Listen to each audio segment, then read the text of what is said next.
Hello, everyone, and welcome back to episode 54 of Sooner Girl Sports Pod. I have some Sooner headlines of the week to share with you as we've had our gymnastics teams get up and going this past week, as well as tennis. But I am very excited for you all to hear my interview this week with Jason Grauerholz. He is president of the OU Club of Arizona, and I met him when we were out in Phoenix earlier this fall. And I wanted a place to watch the OU Alabama game with some like-minded people. So I saw on their social media they were meeting up at a local sports bar to watch the game. So I went out and got to meet Jason and several other great people, and I just had the best time with them. And I knew when I met him immediately that he was my type of people, and we hit it off really quick. I knew I wanted to have him on the show. We started talking about the football season and our love for OU, and enjoyed our conversation with him as we wrap up the football season and talk about some of our favorite moments and games and memories and our hopes looking forward to next season. So if you are an OU football fan, you will not want to miss this conversation. Jason is Sooner built. He became a Sooner fan when he attended the University of Oklahoma. Before we get to our conversation with Jason, here are this week's Sooner headlines of the week. And first off, I would like to again thank my sponsors for this new year.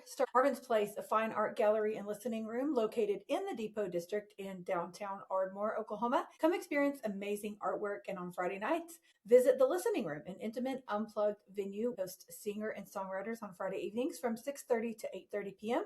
Relax with a glass of wine and a craft beer and enjoy some wonderful music. And you can learn more about them on marvinsplace.gallery. And I can promise you, if you are an acoustic music lover, you will not find another venue like that around. So go out and give them a visit for sure. Check them out online for more information about their art gallery and the schedule for live music on Fridays. Also, shout out to my other sponsor, Therapy to Go in Ardmore, the funnest place in town to drive through and grab a drink. You don't even have to get out of your car. They have a large variety of spirits as well as fountain drinks and snacks. Drive on through there, tell Melissa, Allison, and the girls that Sooner Girl Pod sent you, and you will get a special gift. So one quick mention about our injury updates. Dayton Forsyth, he did not play this past weekend in our men's basketball game. Still struggling with his ankles. Also, if you watched the game, you noted that Darion Reed had a knee injury during the game. He was leading the Sooners in scoring against his old team. He was helped off the court with an apparent lower body injury. However, he did return and actually entered the game again. So I have not heard an update on him. Any other reports? Now that we are in conference season, we will be getting updated injury reports throughout the week for basketball. So if anything changes on that, I will definitely be sure to keep you posted. Also want to give a shout out to our OU Pom Squad for their DIA Spirit Program game day, coming in second place for the silver medal and college national championships this past weekend in Florida. Shout out to them for that awesome performance. I shared it on my social media. This is on TikTok as well. If you didn't get to see their routine, great choreographies. Also, the UFL draft occurred last week, and several Sooners were drafted to represent in the league this coming season. Birmingham Stallions drafted former Oklahoma teammates Andrew Rame and Tyrese Robinson, and the DC Defenders drafted offensive lineman Adrian Ely. So best of wishes to them as they start their careers in the UFL this coming spring. Also, a quick update on our NFL Sooners. Our Sooners that were in the NFL playoffs this weekend were with the Broncos, Nick Bonito, Marvin Mims, and Ben Powers. They did win their game and are moving on to the conference championship games next weekend. With the Bills, Jordan Phillips, they lost, so they are out. With the Patriots, Ramondre Stevenson, they won and are moving forward as well. Texans, Joe Mixon, unfortunately lost this past weekend. And the 49ers, Trent Williams and Braden Willis, unfortunately lost this past weekend as well. But best of luck to our Sooners as they are moving on to the conference championships this coming weekend. And then the Super Bowl will be 2 weeks after that on February the 8th. And I'm looking forward to cheering on our Sooners on the big stage. Also, shout out to Jaden Ott, who received an invitation to the Senior Bowl. And we have had several athletes announce that they are returning this coming season. Ben Anderson and Ryan Foje and Jane Jackson were some of the first to do that. We've had many follow suit. I did not keep a complete list of all of those, but I am very excited about our Portal edition and our returning starters for this coming season for sure. Speaking of Portal, a couple more additions since last week. We have coming in Georgia State transfer defensive lineman Bishop Thomas, Tennessee true freshman transfer tight end Jack Van Dorselaar. He will have 3 years of eligibility left and appeared in every game this past season for the Volunteers, so very promising addition there. Also, Mississippi Valley State cornerback Prince Agioma. Going out, we have linebacker Sammy Omasigo, who committed to UCLA, CB Gentry Williams, who committed to Georgia, and center Troy Everett, who committed to Ole Miss. Quick update on our hoops squads. It has been a rough go for our men's and women's teams here in the last couple of weeks. 4 losses in a row for our men. This past week, they started out on Tuesday night with their loss at home. Number 19, Florida beat us 96-79. Total complete blowout for that. That was our 3rd straight loss at the time. Xavier Robinson had 24 points. Tay Davis and Ellis Donev both had 17. But we got number 18, Alabama, in town on Saturday. It was one of the best crowds and atmospheres of the season so far at the Lloyd Noble Center. Porter Moser said the first option on that final play was to get Xavier Brown room to get the bucket for the tie, but he fell down. So Nigel Pack, it fell on him to get a 3-pointer, and unfortunately he did miss that. Considering the time left, and then after Brown fell down and it was worth a shot, unfortunately did not work out for us. It was a hard post-game address because, yes, they played their tails off, said Porter Moser. We've got to find a way to win these games. Nothing to do at this point but bounce back. Just a really rough week, but it starts Tuesday night at South Carolina. So when this episode drops, the previous night on Tuesday, we will have a chance to redeem ourselves against South Carolina. Coming off that Bama loss, again, 83-81 final. They really did play good, but those 4 straight losses are not easy to swallow. So let's move on down the road and hope we get a win in South Carolina this week on the road. Women's hoops, I want to give a quick shout out to my girl Taylor Robertson, former Sooner. She was just called to go to Germany to play basketball. So you can follow her on social media. And I will be posting in my stories how you can follow her on the German team. And I'll be sharing updates from her as I see them. But I want to give a quick shout out to her. I did interview her for the show, Hoops Lovers, my conversation with former Hooper Taylor Robertson on February 11th. And again, best of luck to her in Germany. Unfortunately, our women had a tough loss against LSU at home on Sunday at the LNC, but it was a packed out crowd. That was our first sellout at the LNC since 2009, which is really crazy to think about, but shout out to Sooner fans for showing up. 91-72 loss in front of that crowd of 10,890 people. But thank you to Sooner Nation again for showing up. That's 3 straight losses for the Sooners. We just struggled to contain LSU and Flau'jae Johnson. She poured in 23 points and pulled down 10 rebounds during the game. LSU was able to build their lead in the first half with Oklahoma center Reagan Beers on the bench. They found some offense despite resting Reagan Beers and Elia Chavez. Brooklyn Stewart had 9 points in the game. Peyton Verhulst did finish at 21 points and Beers totaled 10 points, 11 rebounds, but neither effort was enough to fend off the Tigers. Chavez ended with 11 points and 3 of 14 on shooting from the field. She also added 3 rebounds and 2 assists.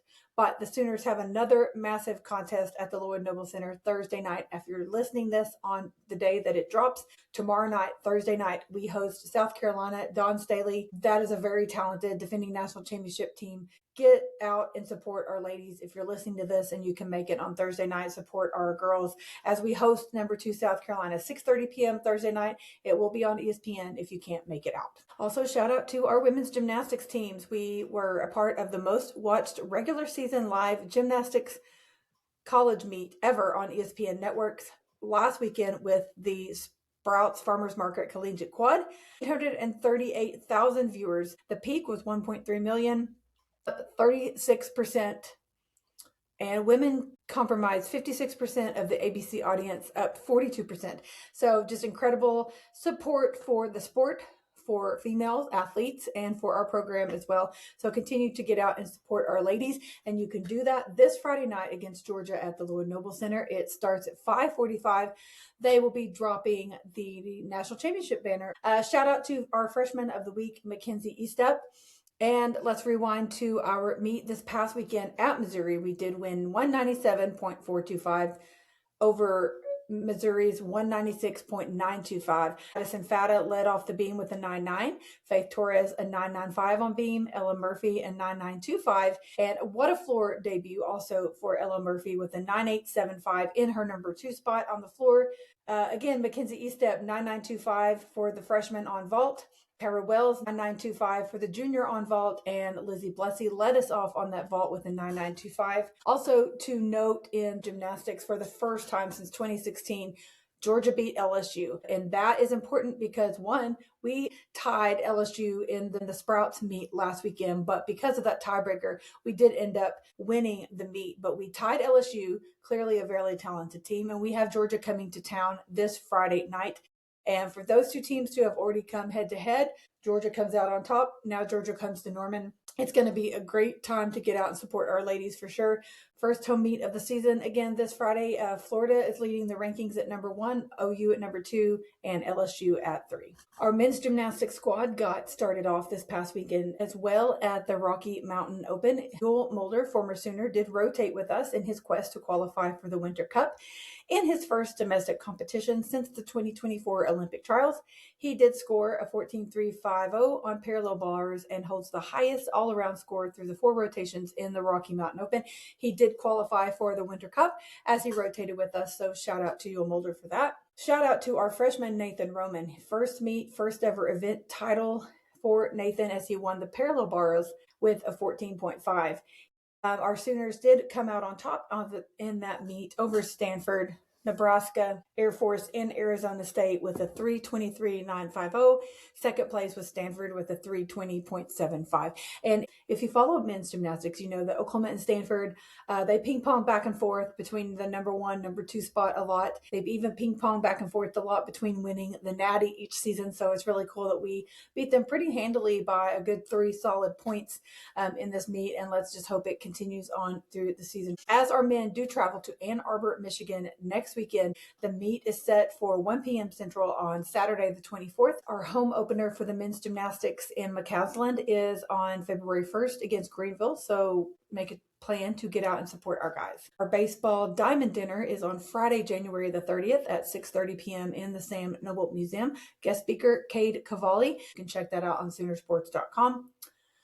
Softball season is quickly coming up on us, and the preseason rankings are out. We are preseason ranked number 2 and 3, depending on the poll, but our season starts on February 5th in Arizona. Also this past week with the AUSL, which is the Athletes Unlimited Softball League, announced their permanent city-based home locations for their teams. Here where the Sooners have landed, Sam Landry and Kelly Maxwell and Jada Coleman are with the Cascade, and they are in Portland, Oregon. The Spark in Oklahoma City, we'll have Kinsey Hansen, Sydney Sherrill, who is not a Sooner, but she is an Oklahoma girl that a lot of people remember, and she did play at Florida State. She's back with the Spark. Haley Lee, Alyssa Brito is with the Blaze.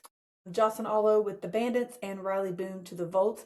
They did drop their full schedules for this coming summer. The Oklahoma City Spark have all of these teams coming to play them at Tom Heath Field at Oklahoma Christian University. So you'll want to check out their schedule, and you can see all of those Sooners that I just mentioned come into Oklahoma City and play against the Spark at a really unique small venue. Support our former Sooners as they continue in the Pro League. Our wrestling team holding fairly steady at number 16 in the team ranking, and we have several individual rankings as well. Conrad Hendrickson, Tyler Wells, Carter Schubert, Brian Saldano, DJ Parker, and Juan Mora. Also shout out to my guy DJ Parker for being honored with the Good Works Winter Team for making an impact on and off the mat.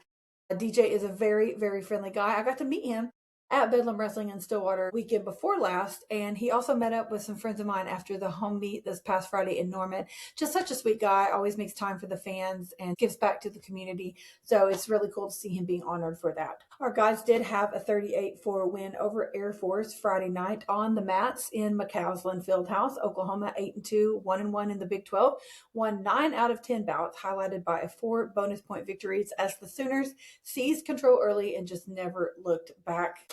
We traveled to Morgantown for another Big 12 showdown against West Virginia on Sunday the 18th, and unfortunately suffered a pretty shocking loss on the road, 17-19 loss to West Virginia. But next up for a home meet for our guys are on Friday, January 30th and Saturday the 1st. They have back-to-back days at McCausland, Friday night versus Iowa State and Saturday the 30th versus Northern Iowa. I will give you a quick tip if you're planning to hit the men's basketball game against Texas on the 1st. It's at 1 p.m. You can also get tickets and come out and support our wrestling guys that night. It's not till 7 p.m. in McCausland, so make plans to get out and support our guys at home. For our tennis men, a number 21 preseason ranking upset number 11 Arizona 4-2 this past weekend, the highest recorded indoor attendance for men's tennis on a Friday night.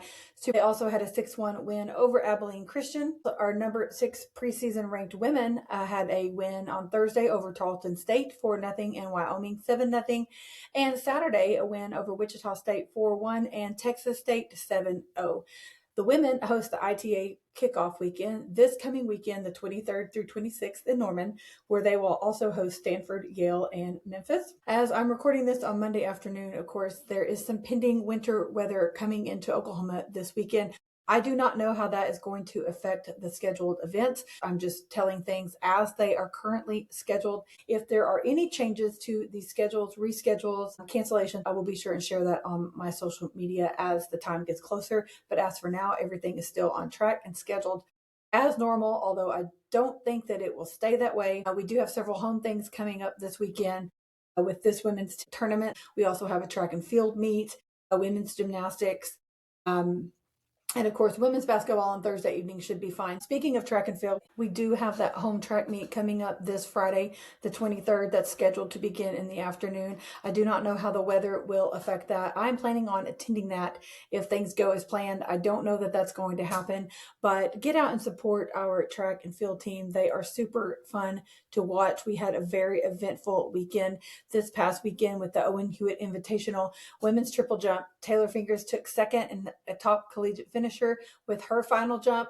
NC took a title with the final throw, and Connor Jones followed in second with his toss. Kennedy Clark, school record with her final throw of 21.34. Kennedy cements her name as number 1 in OU history with that event. Men's triple jump, BJ Green finished number 1 and number 3 overall NCAA. Also in our women's 60-meter final, Sooners went 1-2. Morgan Little, number 1 at 7.44. Cassidy Watkins, number 2 at 7.59. We also had Nia Parks finish number 7 and Sydney Spikerman 8. Kennedy Stringfellow, he is the new school record holder and current world leader in long jump with his leap of 8.29 meters, 27 feet and 2.5 inches. Kennedy Stringfellow jumped on Friday. Just incredible. Women's long jump, again, had a lot of great accomplishment as well. Morgan Little finished number 2.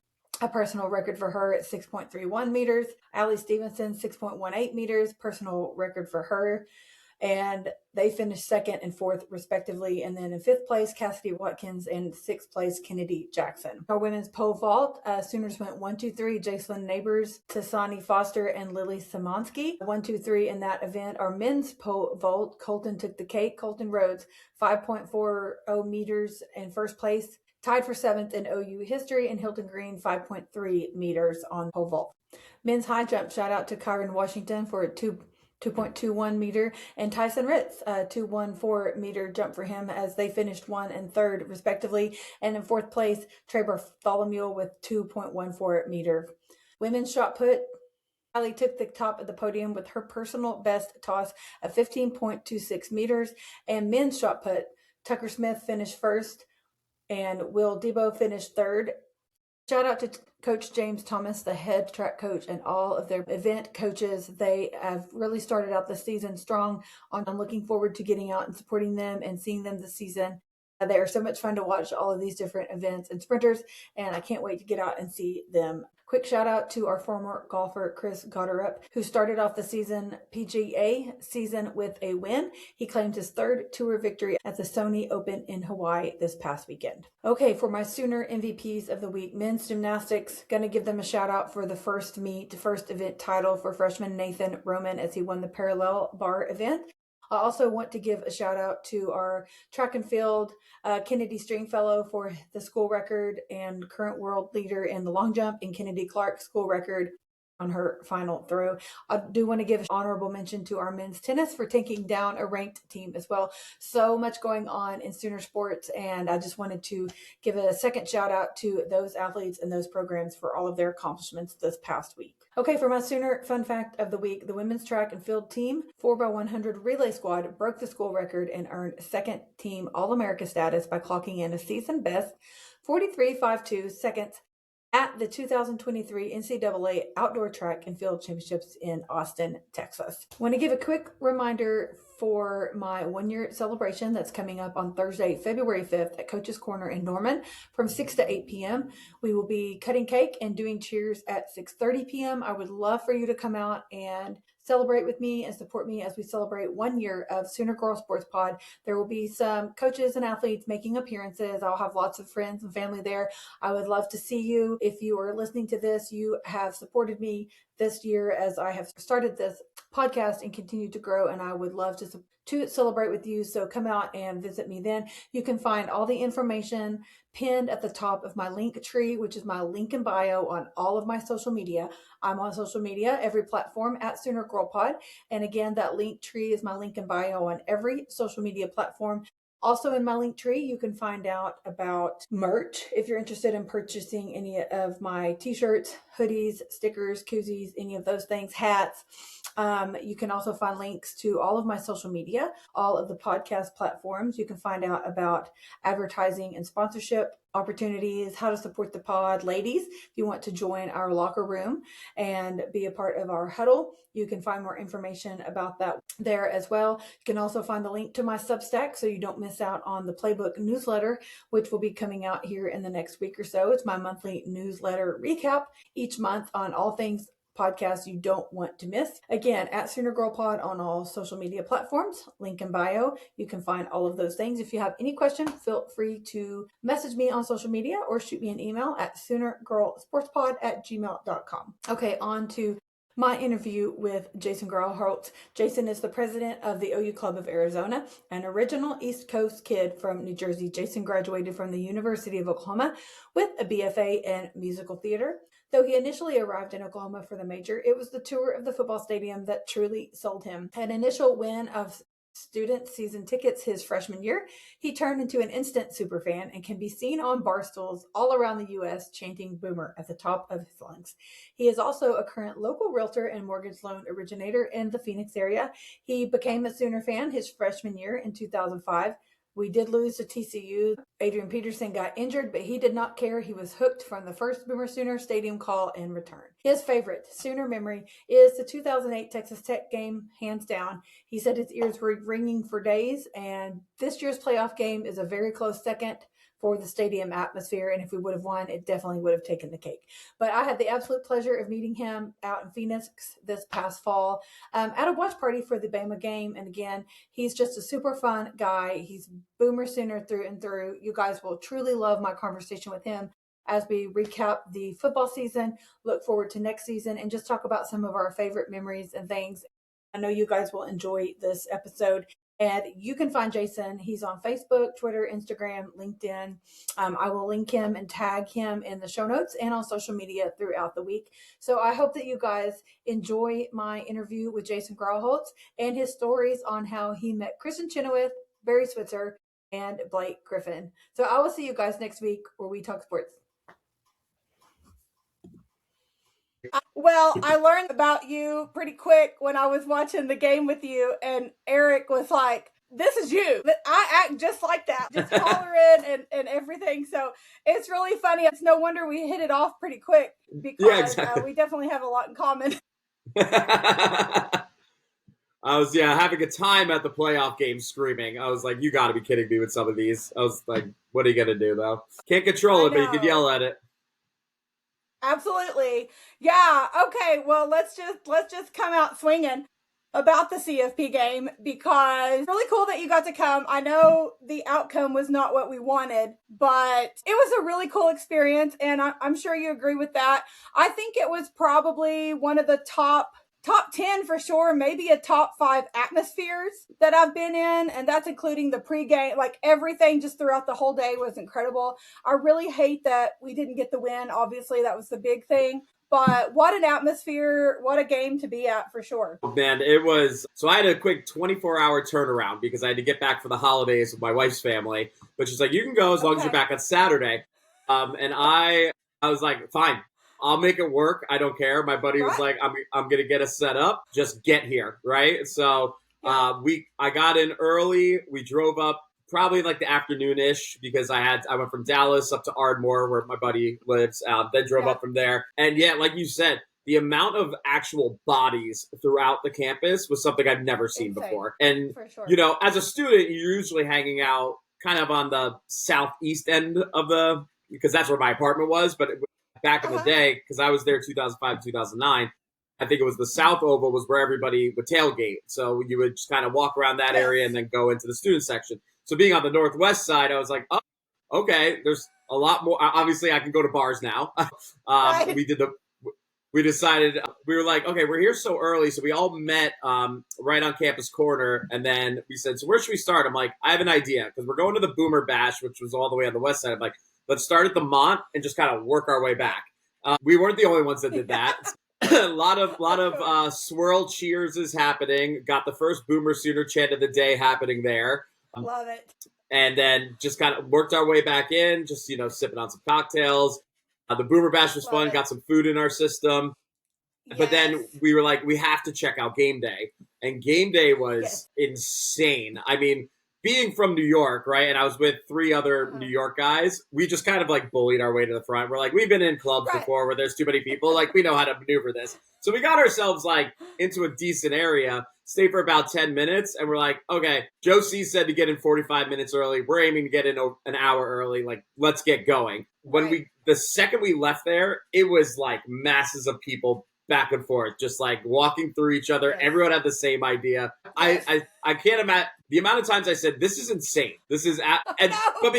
but because of like where we were and how happy we were, I didn't care, right? Like normal Exactly, crowds like yeah. that, you're like, get me out of here as soon as possible. That I'm like, bring on more, Absolutely. bump me more, scream more. I don't care. Let's have a great time. For And sure. then, like you said, the stadium atmosphere was, like I said, my favorite game of all time was while I was in school. I got to go to the 2008 Texas Tech jump around game. That And was a great one. Yeah. but the theatrics that they threw onto this one, all the drones, the light shows, bringing out 50 Cent. I mean, I was like, man, if we just got the W, in my opinion, I this would have know. taken over 2008 Texas Tech for me as best game day experience of my life. I And agree. I any agree. setting. For sure, I agree. So my seats are in the southwest corner, and we've sat around the same people for like 10 years, ever since that new section opened down there. And there's some people around us that are pretty mouthy and hyper and all the things. But then there's some people around us also that are more quiet, reserved, and they're watching, but they don't overreact like I do. But everybody around us in that game was just jumping, hollering, high five. Like everybody was riled up, even the quiet people, even my husband, who's Yep. a poke. I mean, he was so excited for this game and to be there. And like I said, I do agree with you though. I think if we had gotten the win, hands down, I think it would have been the best atmosphere at OU for sure. Now I will say, I was in college during 2000, so I was there our Lucky. national championship year. Yes, so I was there for the Nebraska game when we dethroned them and became number 1. So that one holds a special place in my heart for sure. I don't know that anything can necessarily top that for me.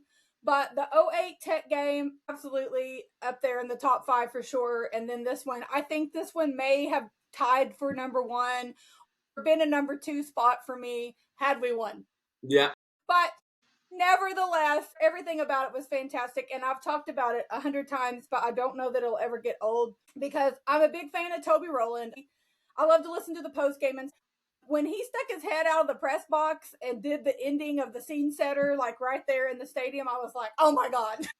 Oh yeah, it was awesome. So that was one of my favorite moments for sure. I was like, why did I stop recording? I was like, it's Toby. I mean, we were just screaming. I'm like, he's out of the box screaming. I was like, that was the coolest thing. Yeah. If that didn't get so the cool. energy started, as if it wasn't already there, right? But like, I love Toby Rowland's calls. It's unfortunate. Too. It's like we have to listen to Greg McElroy half the freaking time that we're in the SEC now.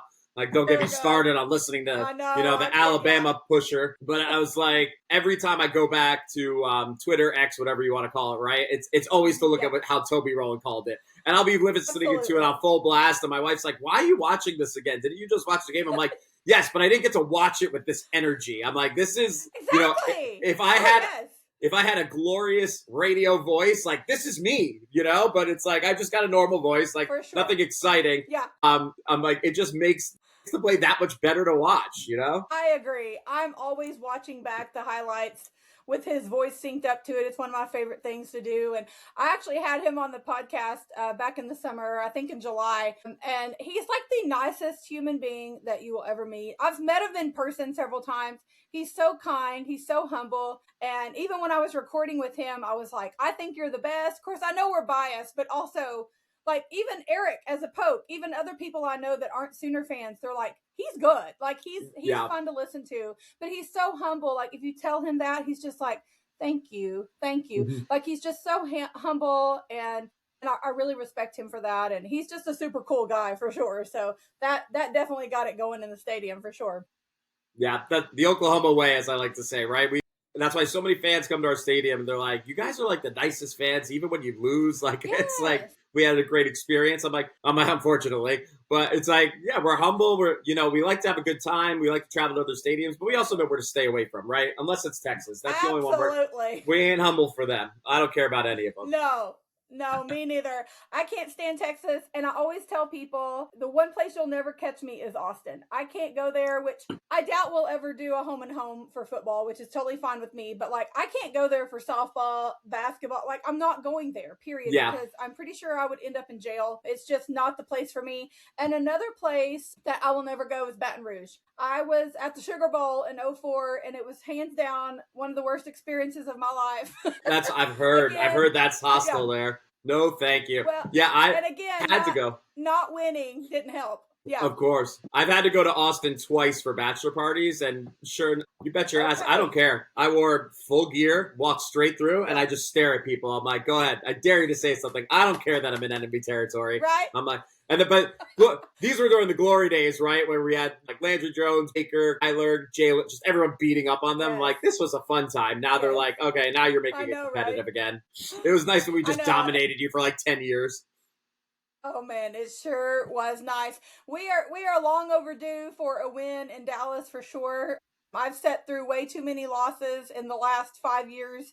Mm-hmm. And I really don't want to do that again. So fingers crossed, I know I say this every year. I feel like there's some sort of ray of hope, heading into the new season. But we got the Texas kid that committed to OU from the portal, that Parker Livingston. He's pretty exciting player to watch. So I'm like, okay, he's going to have an extra behind him to really go out and kick their ass. So fingers crossed for sure that they can join forces and get it done. Well, the biggest fingers crossed you have to have based on the last 4 years, just give me a healthy quarterback for us. Like, they keep bragging on how much they're beating us. It's like DG went out with a concussion 1 year. Then he came back, beat your asses. Awesome, right? Then last year, John's got a broken hand, probably came back too soon. But Michael Hawkins didn't give us enough confidence after Kent State that he could have rolled. But I still think, he was questioning everything that first game. It was too much hype at that time. Injuries everywhere. It's like, you guys can't play us with a healthy quarterback. It's been proven time and time again. The only time you got away with it was the Kyler year. Of course, I was there for that one, and that was disappointing. That was just refs late. The phantom flags were coming in left and right. But at the same time, Lincoln Riley doesn't know how to call a defense either, obviously. So we had the worst defense of all time. But I've been listening to To a lot of the Parker Livingston stuff, like that was a negative breakup. It sounded like something happened internally. Yeah. So nothing makes me happier than, someone born and bred in Texas that wanted to go to that school, wasn't recruited. Yeah. Hey, shout out to Baker, right? Like didn't get recruited by them. Right? What do? They want to have a game. He is going to have an absolute monster of a game, that one. They just should feed him the whole time. So. Everyone else can just take off. I think so. I agree. It's crazy because I've seen in the last couple of days after Parker committed to OU, there's been, 3 or 4 other guys leaving Texas. And I'm like, what the hell's going on down there in Austin? There's a Sark to NFL rumor that it is spreading fast, and you're seeing bigger names go in. I know Kobe Black, I think, was one that just went in. Yes. Yep. Mm-hmm. Trust me, I have the Twitter feeds from Parker Thune, Brandon Drum, and then same. Yeah. Then I rely on one friend that has the OU Insider. He sends us the script. Sorry, guys, we don't all subscribe, but it's like we get I'm the same we get our news in our group, But yeah, I was like, oh my god, this is. I think they have 26 total guys in the transfer portal as of this morning when I checked. So we have a lot too, but it's like guys that I'm like, okay, from the way it's feeling, right? Like the linebacker core specifically, right? I want Kobe McKenzie to go have, a heck of a year. Sammy Omosigo, go ball out. But what is that telling us? Yes. That's telling us that highly likely Kip Lewis is coming back. Owen Heineke possibly is going to win this appeal. And then you bring in, Cole Sullivan from Michigan? Yep. And they were talking last year that they were mad that they weren't playing him more because there were so many scouts saying this kid's going to be a first-round draft pick in 2027. And it's like, oh, and you weren't playing him, and we just took him, and he's going to be coached by Brent Venables? Thank you. Yeah. That's all we ever want is watch ballers like that in the middle of the field. So, absolutely. I mean, that's just me, right? I'm not an insider. I don't know any news. But I'm fully predicting. I'm like, this has to be good news. It can't be otherwise because there's no way they would let them go, especially Kobe, who played a good amount early on in the season, and Sammy, who subbed in a lot this year. It's like this could have been your year to start. But if you're transferring, there's a reason you're probably not going to start. I agree. It's like we had all these tight ends going in the portal before it technically came out about Joe John getting let go. And then Carson Kent actually released a statement on his Instagram that said, depending on how things go, he could come out of the portal and decide to stay. But he didn't. He was like, I don't know who my coach is going to be, so I'm going to go in the portal, which it's only Jason Witten. Necessarily. I know. So I'm like, okay, so it's Jason Witten. So is he going to like reverse course and be like, I'm coming back now. I got to come back. So and I like Carson Kent. If he does choose to come back, I think that obviously would be a great move for him to be coached by Jason Witten, of course. And I think he had a lot of potential. But if he chooses to move on, then so be it. But we've got a good group coming in so far from the portal, and I'm very excited about Jason Witten. When that news dropped, I was like, "Is this for real?" Like, yeah. I had not heard that rumor, and so when I saw it, I was just like, "Okay, this is KREF that was reporting it." What I saw, and I thought, "Okay, well, it's legit. If KREF is reporting it, it's legit." So that's just amazing. Yeah, because there's now like a viral video going around of Parker Thune being like, Jason Witten's just a false dream. It was just like a hype thing, and it's not going to happen. Yeah. Everyone thought it was going to be the Bama guy, right? And then like they're reposting it, and he's just like, yep, ate my words, didn't see it coming, glad it did happen, right? It's like, no, everyone's going to be like, cool, I was wrong. This is exactly what we wanted. It's like, this is a guy, another guy from the league, one of DeMarco's teammates. I'm not on the hype train of fired DeMarco Murray. We don't have a running back problem. We have an offensive line problem if you actually know football. It's like, you can't run through a block wall. It's just we got young guys that are working their way up. It's been a little bit of a mess, and now I think it's finally coming together. I think so too. I mean, to have DeMarco and Witten on the same coaching staff, like who would not want to play for that? Who would not want to be coached by those guys, like some of the greatest football players ever? And of course, DeMarco did great things at OU, but then later in the NFL as well. And then Jason Witten, I saw a video yesterday of him he catches the ball, point of contact, runs, gets hit by like 3 guys from different angles, helmet comes off, he just turns around and keeps going. And I saw where Rocky Beers, who is the tight end from Colorado State, that's Reagan Beers' brother, he's coming in from the portal, and he said, I just hope that he can teach me to catch my ball without a helmet and truck some dudes. Yeah. And I was like, absolutely, that is spot on what we all want to see, because he is a fun player to watch. I was going to say that, and that's the kind of tight end we need, right? We want a guy that wants to run through walls, because that's been our issue. We need guys that can block, that will just annihilate someone. So that's why you are coming to Oklahoma. Absolutely. We haven't had a big guy tight end in a minute. I mean, Austin Stogner was a pretty big dude, but like Mark Andrews, like this Rocky Bears guy seems to be pretty comparable to a Mark Andrews. And then the Florida kid whose name has totally escaped. Hansen. Hayden. Yeah. Yes, Hayden Hansen. I have a lot of hope with their size and their videos and plays I've seen. So it's very promising for sure. We've had a great week in the portal, just a lot going on. So I'm thrilled. Yeah, they're killing it. I have zero complaints right now. It's the sad thing, right? It's like, you're bringing the things that you need, but like I always said, most of these guys on the team that are at the portal, it's like, okay, like I'm not upset about it. You weren't going to probably play. You were probably a depth piece, right? The only ones I'm upset about, but I'm happy for, is Shree Williams. I was like, he's going to be in the league. He just had shoulder issues left and right with us. So I get it. You want a fresh start, but it's like you still would have been starting healthy in Oklahoma. And like Cortland Guillory would be subbing in. Eli Bowen would be opposite you. Like no issues there. But it's like, that one hurt. I really think Marcus Strong hurt, especially going to Clemson. I'm like, come on, dude. Like, but it's like you were going to be in the focus of the rotation this year. What are you doing? But I get it, right? Sometimes you got to go. And then Sammy and Kobe, I think, were the only other ones that truly shocked me. Everybody else, like I thought the whole offensive line was going to be gutted as it was. We got too much youth there, and we're only bringing in pieces to make it starter ready. They're getting older. We all knew Barnes was going. He needed to. He's got to be RB1. He deserves it. Yeah.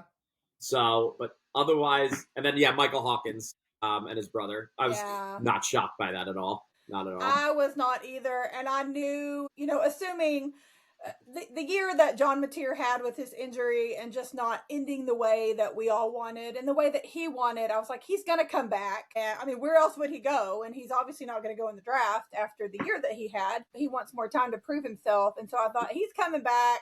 Hawkins is out of here. And I hate it just because I hate when I see those OU legacy players. I hate when we lose them, but I understand why. And I'm happy for him and his brother. They stayed together. They're out at West Virginia, so good for them. Yep, they came in. Now they left, so we opened the door for the Jandro brothers. They're coming in next. Yes, for sure. Oh, we all love brother duos that come in. Absolutely. Yeah, speaking of those, the Jandro brothers, are they from out your direction, aren't they? Yeah, so they live in Chandler, Arizona. It's funny because I DM'd, I think it was Nico. Not Bo. I think it was Nico. Because he allowed his settings to be open. So thanks, Nico. But they ended up, they went to the playoff game, but I had like a last minute thought for the club. I was like, hey, this was before the rankings came out. I'm like, God forbid we lose home field advantage. Would you guys want to come to the club and do like a Meet the Jandro brothers? Like, oh my God, we didn't even know there was a club. Like, absolutely. Like, we would love to do that. But if it's a home game, we're going. I'm like, look, probably me too, right? but yeah, they're local boys. You look at their pictures. I was very intimidated to actually meet them in person. Hopefully we will one day. But I was just like, there's some big boys for seniors in high school. My God, I don't know. Look, whatever's in the water here, I'm not getting it. They're getting it. I'm not. That's just how big they are. It's unreal. They are massive. I love it. But yeah, they're very exciting just to see them sign. And again, like we love our brother duos. So I'm ready for them to get to Norman for sure. They seem to always work out for the most part, right? Yeah. So we'll keep them coming. I love it. They do. Okay, so what were your overall thoughts of the season? I mean, I know obviously we wanted that win in the CFP game, and who wouldn't, but we played a CFP game at home in Norman. Yeah. And we ended the season at 10-3, including that game. I don't know that anybody, well, I'll just say for myself, I wouldn't have said that at the beginning of the year. I was thinking more of a 9-3 season, hoping for a bowl win a good bowl game win situation. And I certainly did not think we were going to get a home CFP game. I didn't think we were going to beat Bama and Tennessee back-to-back on the road. Would have never bet on that for sure, especially after we lost to Ole Miss at home, which they are an excellent team, as we saw in the playoffs. But the Texas game, that loss, it hurt, obviously. but I kind of had reasons in my head why we didn't win it, which we talked about. But after the Ole Miss loss, I was like, I just don't know how we're going to beat Tennessee and Bama on the road. So anyway, all that being said, after all that happened, especially, I was ecstatic the way the season ended. Again, wish we would have gotten the win in the CFP game. I was planning for us to make it to Pasadena. I really thought we were going to at least make it there at that point. But I would say overall with the season, I was pleased with how it went. And 10-3 with that CFP loss at home, it sucks, but it went a hell of a lot better than I thought it was going to. So what were your thoughts going into the season, and how did you think during the season where we were going to end up? Yeah, well, I mean, I like to say I'm like an Oklahoma fan realist. You know, I see what we have on paper as excited. I'm going to root as hard as I can every time, as excited as I can get. There are years we've got into where I'm like, this is a natty run year. Like, if we don't go to the natty, we failed somewhere, right? Like, and I have those feelings, and I have to be honest, I've always been right when it happens. I knew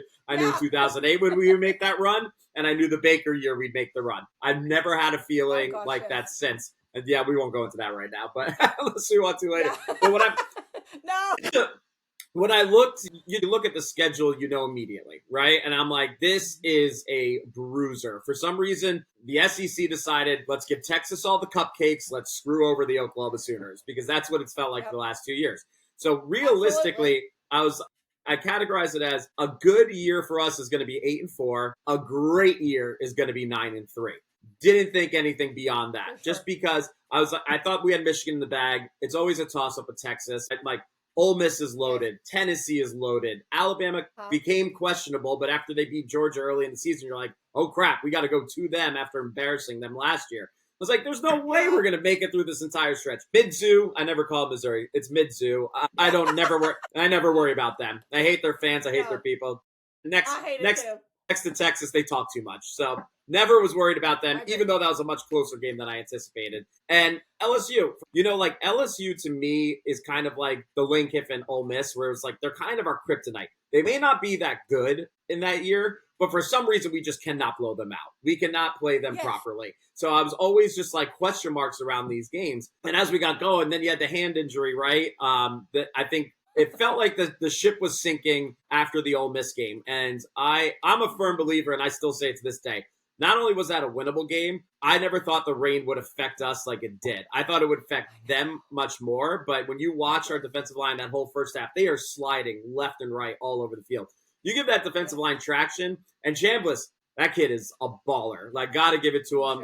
But he was just loading up on 3rd and 17 on us and converting down the field to a position where our corners couldn't even get a hand up. Just like perfect balls. You can't stop that. But at the same time, we lived off of getting pressure to the quarterback, and we couldn't do it for one half of football. And then it started to dry up in the second half, and you saw the changes. We were actually like gaining some momentum. So with that loss, I was with you. I was like, okay, can they do it? I mean, is the talent there? The defense is there. That's the way I looked at it. I'm like, this is the most elite defense I've probably ever seen here, even over 2008. I was just like, these kids are hungry. And I love it. But it's like, they can only keep you alive for so long. You got to score some damn points, right? So the Tennessee game, that was a fun one. That was probably one of my least favorite going into it, favorite at the end. Least favorite because it was Halloween the night before. Had a little Halloween party. Thomas was out of town, so I had to run the bar by myself. And I walked in, I'm like, oh, like, here we go, right? But we had like 14, 15 just hardcore fans there celebrating at the top of their lungs. Alabama then was the following week. That was crazy. We had a lot more people there for that one. Yes. So when we actually ended, with just Missouri, Mizzou, and LSU, I was like, we actually have a shot to go this year. We could make it. Now, even going into it, here's the problem with Oklahoma with me, right? Once they get my hype train going, I can't stop. I came into the season a realist. I was like, 9-3 is going to be a great year. Then you give me 10-2. You give me home field against a team that we've already beaten twice in the last 2 years. I'm like, we're going all the way to the final. I told my buddy, he was like, if I put $50 on Oklahoma to win it all, what do you think? Is it worth it? I'm like, if you're going to win $5,000 off it, yeah, totally worth it. Do it. We're going. I'm like, we have the easiest path. All we got to do is get through Alabama again. I think Indiana is the lesser of the two better teams compared to Ohio State, but looks like Ohio State was frauds. So maybe Indiana is really good. We'll find out tonight. But for tonight, even, I don't think you can beat a team twice this year. We've lost to Alabama on the second round of it. Georgia lost to Ole Miss on the second round of it. Now Oregon gets their second shot at Indiana. If Oregon wins, it just proves one thing. I'm going off topic here, but College Football Playoff Committee, God forbid you get word of this, stop giving us rematches in the playoff. I don't care if we're supposed to be the 6th-ranked team or the 7th-ranked team. Switch it up just so we get a different matchup. It should, like, if we have to meet them again in the semifinal or the final, yes, it was meant to be. But first round, second round, avoid it. No one's going to cry over being the 8th or 9th ranked team if they get to play a different opponent. Now, that being said, I also think they absolutely screwed us. Bama should have dropped one spot after getting owned by Georgia in the SEC championship. No team has lost that badly in a championship game and not dropped at least one spot. They still would have been in, but you would have had them playing A&M, who they did not play this year, us playing Miami, who kind of is looking like maybe I'm glad we didn't play them because they've turned on the cylinders now. But I still think that was a better matchup for us. I think that would have been a good defensive battle. And it also would have been somebody new that hasn't seen our blitz schemes fully, right? That's one thing Brent was genius at this year, is just like these teams could not prep properly for our defense. But, you know, Bama, they've seen it once. They've seen some tells. They can pick up on it. So the second round, we weren't getting to Ty Simpson as easily as we were the first time. You know, it's kind of an unfair advantage. So that's my little Jason going off on his tangents. But, you know, it's one of those, it just frustrates the hell out of me because I'm like, it also makes, you know, viewership, even though we were the most watched game, I think, in the first round, I think everybody would have rather seen everybody playing a different team, right? And not playing the same teams if possible. But who knows what's going to happen in the future. So overall, from your original question, to me, this is an A-plus season for me. Did not expect to make the playoff. Competed well in the playoff, just had some things not go our way properly, had some phantom flags that always seem to come. R. Mason Thomas was being held the entire game by Jaden Proctor. Whoever takes Proctor in the first round is getting a massive bust. What an idiot. He just holds left and right. But it's they didn't throw any flags for us, you know? And then they threw the unsportsmanlike one, some phantom pass interference one. I'm like, these guys are playing football. I was like, when you see the guy's jersey being dragged as he's already around the corner on the offensive tackle, like, that's a flag. But we didn't get it. But either way, A-plus on the year. The tears coming back, hopefully healthy. You know, the biggest thing for me with John is, like, all I want him to do this offseason, sit down and watch some tape. I just want you to watch tape, and I want you to sit with Brent Venables on defenses on what cues you can look out for. Because it's all head. It's all in his head. He's even said, I'm not seeing the field well multiple times this year. It's like, dude, you're just not trusting yourself anymore. And I get it. You came from Washington State where everybody's wide open because you play nobody, right? To you got a lot smaller windows and a lot quicker decisions to make. But the big thing about going to the playoff game for me, it's the first time when you're live there, you get to see the whole field. I mean, Giovanni Gibson was open the entire game down the field, wide open, at least 3 times I counted. Satania was open twice down the field. And if he just saw it and let it go, like, we would have blown him out of the water. We started to immediately, and if he just let it launch and trusted it, we would have been fine. For sure. I'm hoping that with the offensive line getting a little older, you know, we had 2 true freshmen and a sophomore on the line. Now, these guys are going to be ballers for us. I think Eddie Pierre-Louis, Susie, and Foje, like, they're going to be the core. They're all, it's going to be back like in 2008 where we had 3 guys selected in the first 4 picks. Like, I could see all 3 of them, if they all declared at the same time, going in the first round. They have that talent. They're just young. They need some time, you know, to figure it out, to bulk up a little bit. My sophomore year, too, like, once they get back in the gym this year, they're going to be 10, 15 pounds heavier next year.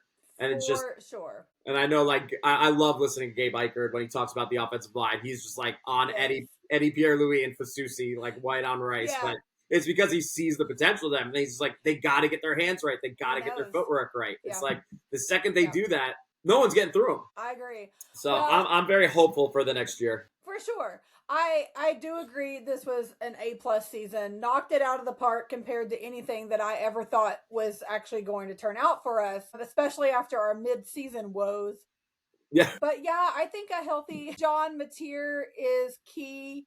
And Game Day did that spot with him before the CFP game where they were talking to him about his injury and all of the aspects of it. And that's something that one of my other friends and I had talked about for a while, is the mental aspect of his injury and just trying to protect himself from getting hurt again, or being nervous, or all of those things, on top of him just not getting a good view of the field and all of that. But I think there's so many factors that play into that. But I think getting him healthy and moving past that injury and having more time to prepare, like you said, with Coach Venables, and looking at defenses and just knowing he can trust his O-line to block for him and things like that. I just think another year in the system is just going to work out well for us. And same thing, like you said, with the O-line. It's crazy. I was actually thinking about Baker Mayfield. Like, he's had a different OC every year he's been in the NFL. Some seasons he's had 2 OCs, and almost the same thing with OU the last handful of years. There's been a different OC every daggum year. And so I'm like, our OC's coming back. Our quarterback's coming back. Finally, right? And a lot of staples in our O-line, like you discussed, those guys are going to come back and get stronger. Like, why would we not be excited about that? And now we're working and getting all these pieces to plug in and do great things. And I'm just like, okay.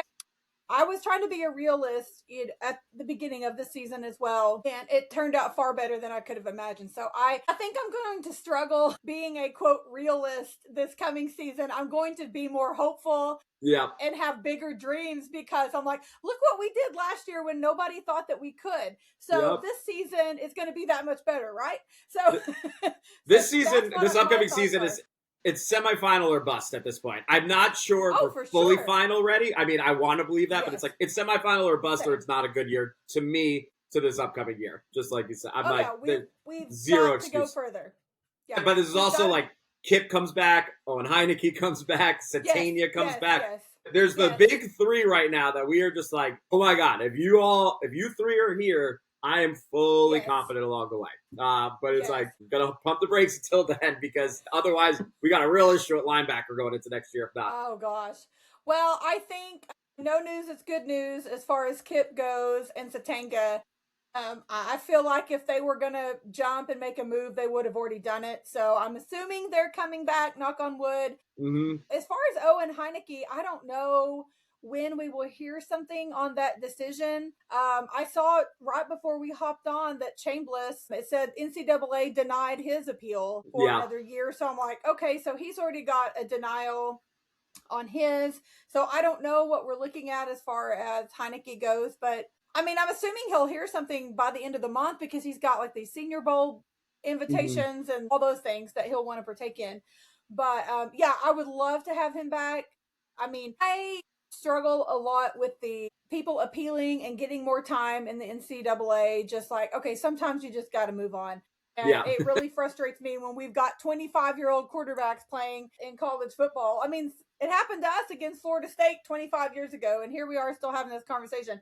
But I think for Owen Heineke, I think there's special situations. And like for him to have played maybe 30 minutes total of lacrosse as a walk-on 4 years ago, like, get real. Come on. It's not even football. Give the guy. It's not. No, and that's the thing too. Toby Rowland was talking about this, I believe, in the post game after the CFP. But he was talking about how there's so many different rules for every sport as far as your red shirt goes and burning your eligibility and all of that. And you can play 4 whole games of football and still use a red shirt. Whereas you step on the basketball court or the diamond for the diamond sports and you burn your eligibility. And so it's just crazy the difference in the time that you can play as an athlete just across so he was just saying it needs to be a blanket, something across the board, like a time period or something. But anyway, all that being said, come on, NCAA, give us Owen Heineke back for another year. Yeah, or as we always like to say, don't hold your breath. It's the NCAA. They don't know anything. It's just like, oh God, these people again. Exactly right. Just get rid of them already. They don't. Let corporate America take over. Absolutely. It drives me crazy. Well, and I think we were texting last night too about the officiants in the postseason and just how crappy they've been. And I just feel like we talked about the flags not thrown during our game. And then there were some last night as well. And there's been some in every game. But there's just been some crazy crap. And it blows my mind. I feel like if we're going to have this playoff system, which we should, and I wouldn't be opposed to it expanding a little bit more and having maybe 16 teams. But if we're going to do that, we've got to have competent, consistent officiants. And that has not happened in this postseason at all. And it's been super frustrating. And it's not, I mean, the first game, obviously, we were in the first round. So that affected me personally as my team. But after that, I mean, I'm sitting there watching these other teams that don't affect me really whatsoever. And I'm like, what the heck? Like, it's just so irritating. So I'm like, NCAA, get your shit together on all levels. Like, just get it together. I just feel like, what are you doing? I'm like, can we start putting some fines on them? Like, if it's borderline obvious, where it's almost like corrupt, right? Just don't pay them. We're taking half your paycheck away. You think they're going to start paying attention more?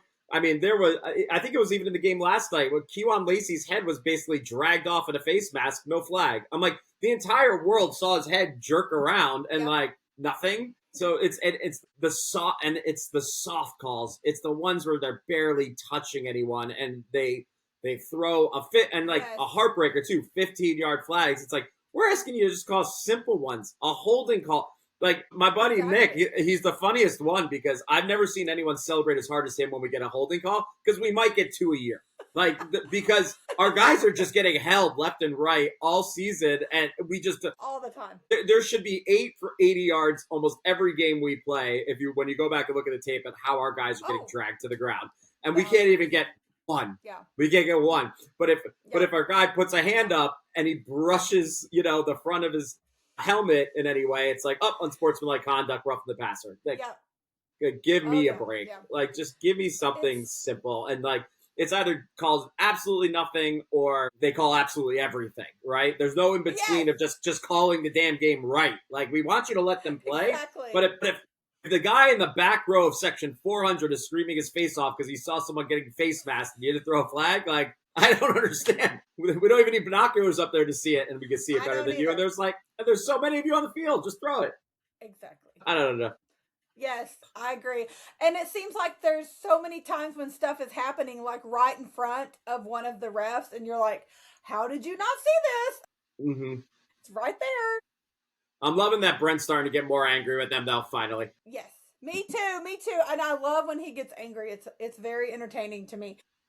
Yeah. But yeah, the first thing I asked when we got to our home game for the CFP, I was like, where are these refs from? Does anybody know what conference they're from? Because I just wanted to know where they came from because I was hoping that we had gotten a good officiating crew and I wasn't going to be frustrated with them, but obviously that didn't happen. But anyway, I don't know why people don't listen to us because we know what we're talking about. Right? It seems simple enough, right? It absolutely does. It absolutely does. Well, I think we could talk all day on football for sure, but I think we can both agree that it was a very successful season, learned a lot, grew a lot. We have a lot to be hopeful for going into another new season, and we have a little consistency coming back for next season, and I'm super thankful for that. So I'll be ready. Me too. Counting down the days already. I count down pretty much when the CFP final is over. I start counting down right then. I'm like, how many days do we have to go? Because I'm always ready. So, okay, are you much into any other sports, or are you mainly just a football guy? I'm anything OU, I'll watch. But if I had to rank it out, it's football 1, OU softball 2, kind of basketball. I love March Madness. Like, I like when we get to that, but it's like, there's not much to root for when it comes to our men's basketball team. The women's basketball team, fantastic. It's fun being able to check in on them, even though they had a tough loss yesterday. I'm like, hey, we got the number 1 recruit finally. Something exciting. No, I love the softball team. So I got most of my sports fandom from my mom, even though both of my parents coach. She's kind of the crazed fan that like turned me into who I am. So she is obsessed with Patty Gasso. So she was just like, she's just the greatest coach I've ever seen. She's like, I just don't understand how she does this time and time again with these girls. She's patient. She doesn't scream at any of them. She lives in the moment, but she's very strategic in how she coaches. And like I started watching it more, I'm like, she's just kind of like I call her like a calm killer. Like you never see her really lose her mind. And that's like, the more pissed off Patty gets, the bigger her smile is. It's the funniest thing ever. It's just like... when the umpire's just like calling like easy strikes balls or whatever it may be, she just it cracks me up. Just like her smile is so big of just like it's almost like she's like smiling how much of an idiot you are. Like, how did you not see what's happening? Yes. But we were in Aruba a couple years ago with my parents for one of the softball championship runs, and they don't have local TV, so I'm streaming on ESPN. My mom and I are literally in a sports bar getting a drink at the resort we're at, watching the final on my phone that they ended up winning. But it's like we got to go last year to see Love's Field for the first time, and it was awesome. Good. Yeah. Freezing game, so we weren't properly prepared for that. I mean, we had enough layers to like handle it, but like we needed like blanket. We seen people walking in with blankets. We're like, oh, we're not prepared for this one. Oh crap! So, and then this year, luckily this airs later. My mom doesn't know yet, but they're playing ASU to kick off the season here, so I just picked up tickets for that one. So I love the softball games. I look at like softball games kind of like watching live hockey. Honestly. It's not too long. It's not too short. There's a lot of action quickly, and you're out. You're like fully satisfied with it. Football, you're committing all day, right? And I love it. But my wife, it's like she's like, I'd much rather after the softball game. She's like, I'd much rather go to a softball game than go to a football game any day of the week. She's like, that was a lot nicer. Yes. So, but I try and support and watch any and all of them that I can. I've been trying to. I just haven't been able to make it. But the OU men's golf usually has. I think the NCAA championship is here, or at least they have had it here at Gamey Ranch, which is literally around the corner from where I live. And twice I'm like, I need to go, and I don't go. Of course, so I'm like, maybe this year if we make it back, I'll try and go this year. But so cool. If there's an OU on it and it's streaming on TV, I'm probably watching it in some way, shape, or form. Same for me. And I've gotten, I guess most people would say, you've gotten worse with your fandom since I started doing my podcast, but I don't consider it being or getting worse. I'm just living my best life. Yeah. But I mean, hockey, we have a club hockey team we went and saw while we were out in Phoenix. Actually, they were playing at ASU. So we've been to that. I am trying to learn and get used to watching soccer, volleyball, track and field. I don't know anything about, but I had the coach on. He invited me to a practice, and I met a lot of the kids, and they want me to come to a couple of the meets. So I'm going to do that.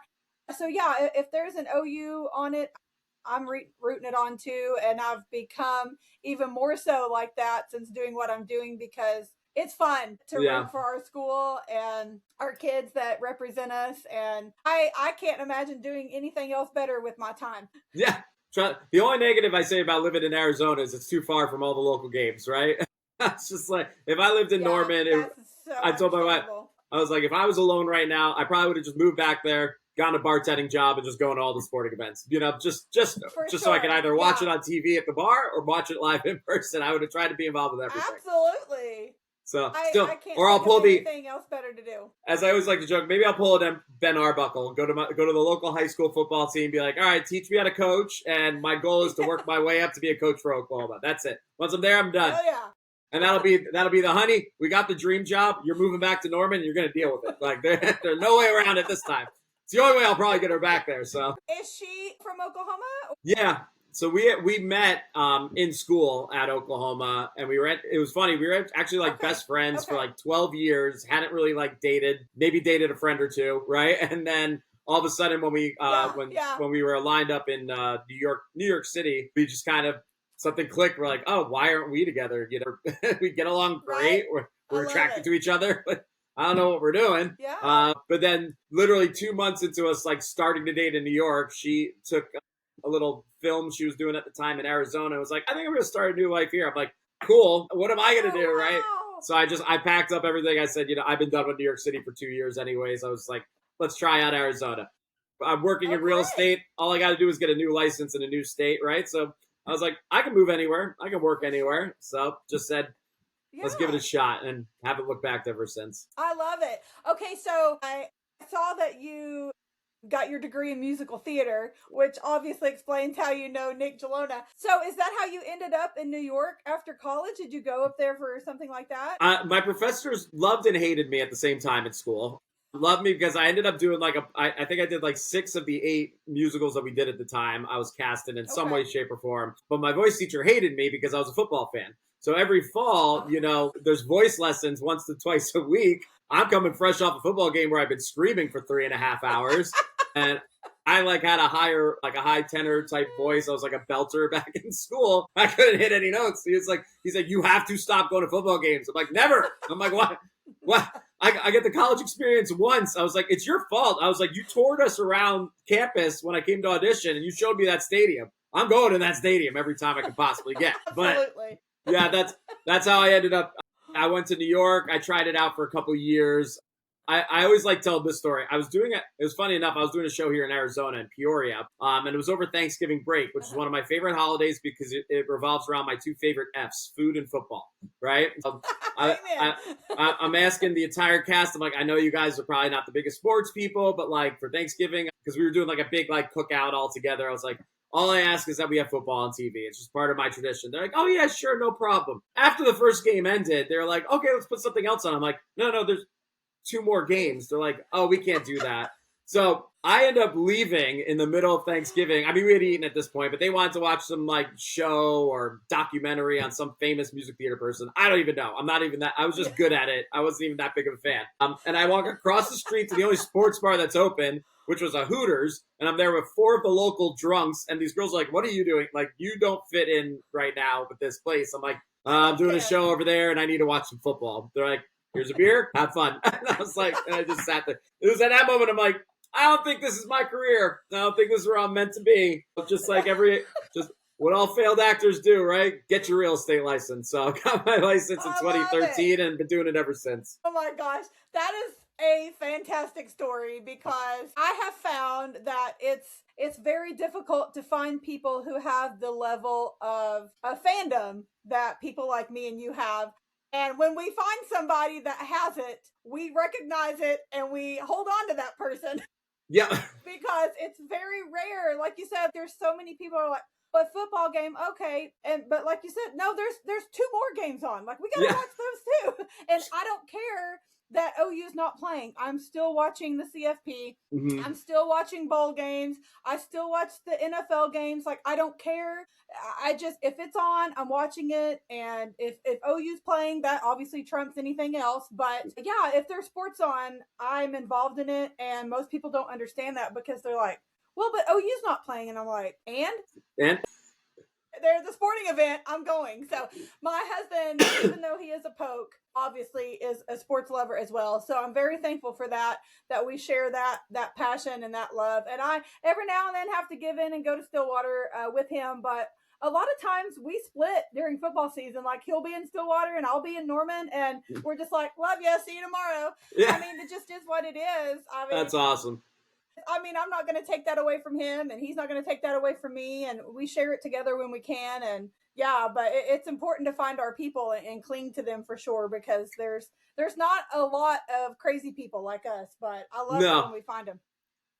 And it's fun. So it's my wife, she's not the biggest sports fan, right? But if it's on, she's going to watch it, right? And she always says, she's like, I need to know what my husband's mood's going to be later, so I'm obviously going to watch it. But when we watch games together, when it becomes an exciting game, she'll scream at the top of her lungs when we score a big touchdown or something. And I'm like, oh, are we starting to become more of a fan? Are we? And she's like, well, it's my school. I am an alumni. So yeah, I'm getting excited. But she's the same way. When I watch any other college football games, she's like, well, why are you watching this one? I'm like, because it affects the rankings. Then with the NFL games, she's like, why are you watching the Cardinals? They suck. I was like, because Kyler Murray's on the team. Why are you watching Tampa Bay? Because Baker's on the team.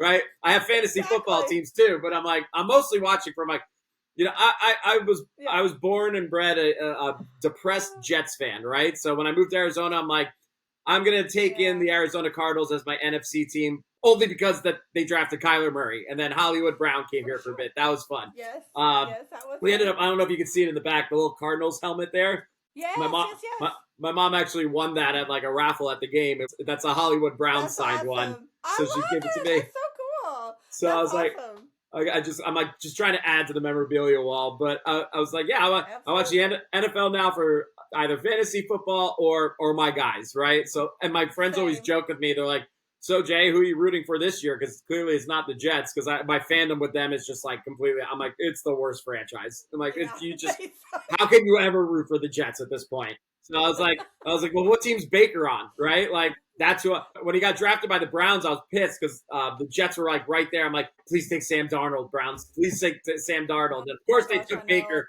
which makes me so happy for it. But I'm like, no. I'm like, the dream of having a Jets jersey with Mayfield on the back. I was like, oh my God, I would have killed for that. So oh, that'd have been the best. So now I was like a fair weather Browns fan for that. I never really was a Carolina fan because I'm like, it's like rooting for the Jets again, the Panthers. Like, why would I do that? But when he went, now that he's at Tampa Bay, I'm like, I'm going to support the Bucks every chance I get because Absolutely. I want to see him get at least one ring because Lincoln Riley screwed him out of the one he should have had. So get him one in the big leagues. I hope so too. Well, so Eric, he always says he would rather OU win or whoever I'm rooting for. He would rather them win than OSU or whoever he's wanting to win because if not, he's going to be miserable because I'm going to be bitching. Yep. So I always tell him he's like a closet OU fan just for that reason alone. But we've gone to a lot of NFL stadiums. We went to Foxborough. I was a big Tom Brady fan for years. I watched him. He was in college about the same time as me, so I watched him get drafted and start playing in the league. And I was not a Patriots fan by any means when he went there, but I just really liked him. Of course, I thought he was attractive because, but I mean, honestly, I just loved watching him over the years. And obviously, he's the GOAT. Mm-hmm. But we followed him from Foxborough to Tampa Bay. So that worked out good for me. We saw him at Gillette and then actually went and saw him in Tampa Bay his last season there. And like I said, it worked out good for me. Baker's in Tampa Bay. I'm like, I've already got Tampa Bay stuff. I'm good. Yeah. So that was an easy switch for me. But yeah, I'm with you. I'm really hoping that Baker can get it done someday because I love that guy. I feel like he's my spirit animal. I would give anything to meet him someday. I hope that it happens. I feel like we could be friends, but yeah, I really am rooting for the guy because he's had a rough time in the league, but he keeps rising above it and getting stuff done. And I'm just like, his time's coming. I know it has to be. Yeah, he's my wife always says, she's like, would you leave me for Baker? I'm like, if he'd have me, yeah, sure, probably. I'm like, I just, and it's weird, as a 40-year-old man to like look at someone that's like almost half your age, right? And like look up to them. Yes. But it's like, you have to respect the story, man. Like walk on to Tech, wasn't recruited by anybody, walked into Bob Stoops' stadium and says, I'm going to be your starting quarterback. He's like, who are you? Like what? And then look at all he's done. It's just mind over, talent. And he's got an asinine amount of talent, right? But it's like, no one looked at him as that talented quarterback. So it's like when you take that kind of moxie in, and I think I was going to make a joke beforehand, but I was like, I think, after getting Mateer, he doesn't have, Mateer's obviously way more soft-spoken than Baker was, right? But they both got the tooth gap, right? I said, I think at this point, if Mateer makes a run next year, I mean, he got us there once this year. If they go on a run next year, we're only allowed to take quarterbacks with a gap in their teeth, right? It's like Bo Bentley's going to have to shave it down or something because it's got to be a thing. And if it's an Oklahoma thing, I'll take it. I'll shave down my tooth down. I don't care. Yeah. Let's just sign me up. Absolutely. That's so funny. I'm a big fan of him. Like I said, I love his sass and I know people say he's got a smart mouth or whatever. I don't really see it as him having a smart mouth. He just doesn't take any crap. He knew what he was worth. He knew what he could do. He stood up for himself and he proved himself. And I will never forget him at the Kansas game. And grabbing his crotch on the sidelines and after they refused to shake his hand. Like, that's one of my favorite Baker days. And it was very childish the way that they treated him. But I loved when he grabs his crotch and he's like, go play basketball. Because, like, I would do that. Like, if I were him, I would do that. And so I'm just like, this guy is my spirit animal. I love him. And I have a signed jersey from him that my husband got me for my birthday. But yeah, I wish nothing but the best for that guy. I go watch him every time I can. We've seen him several times play. We went to Cleveland, Tampa Bay. I've seen him in Dallas. I really want him to get a ring. I want him to do well. And every season I have high hopes for him too, Mm-hmm. But then the poor Bucks, man, they just could not stay healthy this year. The NFL is weird. this season. Like there was so much going on, so many injuries. Like speaking of fantasy football, my whole team, like it was insane because everybody kept getting hurt. So I kept trading people around. It was crazy, but I love watching the NFL, and one day he's going to have his time. And I told Eric when Baker goes to the Super Bowl, we got to go. Like, I'm going to have to sell a kidney or an arm or something, but like, I'm going to have to go. I just can't imagine not going if he actually makes it. So, yeah, just start putting get our opportunity. Slowly putting it away now, because that's what I told my wife too. I said the second Oklahoma's back in the she's like, "What are you going to do when Oklahoma gets to the national championship and tickets are $5,000 plus?" I'm like, "I'm going to spend $5,000 plus to go. Like, we're just going to we're going to put it off to the side." For the it's called the Rainy Day Fund, but it's actually called the National Championship Fund. Like, there's no way I am not. Even like this one, I told her, I'm like, there's no way I can miss this playoff game. Like, I know you don't fully understand, but it's the first home game in Oklahoma. Like, we weren't supposed to be there. They're gonna put on like this whole show. Like, I just have to experience it. My wife gets it, and I love her for it. She's just like, go, just do it. I don't care. Just be back by Saturday. I'm like, perfect ultimatum. Just be back tomorrow, right? And now I was sick as a dog the entire holidays, but I still say completely worth it. Completely worth it. Absolutely, for sure. Yeah. And like you said with your Baker jersey, I got my whole I got my Heisman wall here, so I love it. Yes. So what I did was I got the Baker one first. My wife actually got me the helmets for our wedding present. I was like, how do you know you have the coolest wife ever? That was my wedding present, was the helmets. So I was like, I have to get the complete set. So I have the jerseys, the helmets, and the footballs for Kyler and Baker. So I'm starting my little Heisman wall here. I got Billy. I won Billy Sims' 12 Days of Christmas or Holidays a couple years ago, but I only got I got his gnome. And I was like, if you want to send a football or a jersey, I'll add you to my Heisman wall. I didn't get it, but I said one of these days I'll have like all the stuff, and then I'll just go to Billy Sims' barbecue when he's working at one of them and be like, hey, here you go. I gotta get you on my wall. Absolutely, you do. Oh, I love that so much. I'm actually looking. I have a picture on my wall of him. And Jason White and Steve Owen, and they're holding a football, and I have that football signed by them. That's awesome. There, so that's a pretty special piece of mine. I also have a softball from last summer, actually, the Oklahoma City Spark, their professional team, which has basically been like the Sooners 2.0 ever since they started the last 3 seasons. I was gonna say, isn't like half of the team Oklahoma graduates? Yeah, like literally, I would say probably 75% of the team were all OU people. And so, long story short, I interviewed the owner of the Spark, Tina Floyd, and the coach, who's a former Sooner, Amber Flores, last year on the podcast. So when I went to a Spark game this summer, I had a ball and I got them all to sign it. Well, Kelly Maxwell wasn't there yet. She was still playing overseas. So she later got back to the States, joined the Spark, and I took that ball back and gave it to Amber. And I'm like, will you please have Kelly sign this for me? And so she did. Yes. So I have Jada, Alyssa, Riley, Kinsey, Kelly, Elena Torres, Haley Lee. I'm probably forgetting somebody, but you get the point. And I'm like, this will never happen again. Yeah. And so that is one of my greatest treasures, is that softball over there. And God forbid we have to get in the cellar sometime tornado season. That thing's going down there with me. Yep. That's what I said. I was like, if anything ever happened here, I mean, it's Arizona, so we get monsoons, right? But it's like, to imagine, right? Yeah. Like some catastrophe. I'm like, you grab the animals, I'm grabbing my sports memorabilia. Like, that's going with me everywhere. Absolutely. Yeah, absolutely. We have a bedlam room, which is where I'm sitting, and we have so much OU and OSU stuff in here. So yeah, same thing. I'm like, my husband knows, like, we have a dog. And I'll prep a bag and all that. You make sure he gets in the cellar. I'm grabbing this sports stuff. I'll be down there in a minute. Yep. We take what we love. What do you want from us? Yeah, absolutely.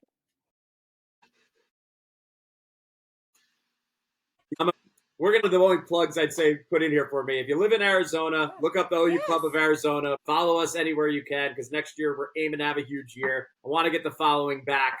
They used to have a big one. I guess COVID kind of killed it out, because we had there was a sponsor bar in like the North Scottsdale area. They said, yeah, somewhere like 50 to 70 people would show up a game, which is pretty decent turnout. But ever since then, like that bar shut down, kind of communication shut down.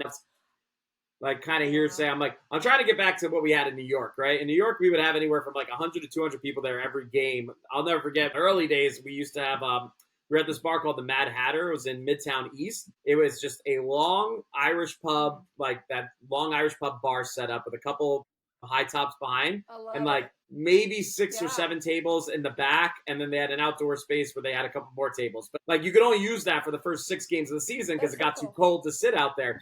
So what would happen is we're talking during the Baker era. Right. There would be 3 to 4 people deep at the bar just to watch a game. I would be on a bar stool screaming, doing the chants. That's amazing.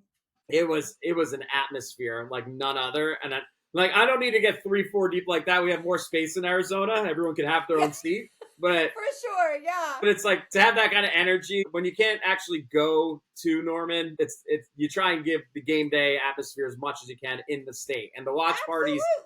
That's why I got to. Unfortunately, we lost obviously, but I think it was last year we were in San Diego with my in-laws and my brother and sister-in-law and their and my nephew. And I was like, oh my god, guys, the OU Club of San Diego is like literally across the street from us. Like we have to go watch the OU Texas game.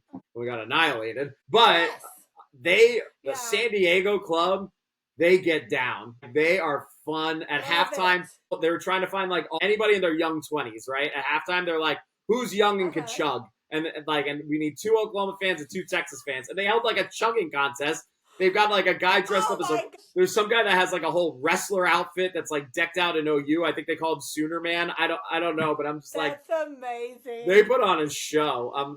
They take beach party life and Sooner football very seriously. I was very proud to introduce myself to them and like get to know them. They were a fun crew. So I'm like trying to do that in the desert now. So if you're here, we're gonna try. We're probably gonna keep the same bar for next year. It's at Backyards off the 101 in Via de Ventura.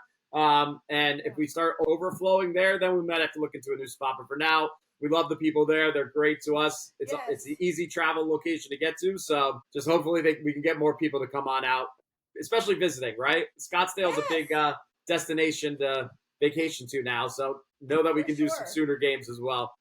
I'm trying to see if I can get some watch parties for softball this year, and obviously March Madness too. If we end up making it, that would be awesome.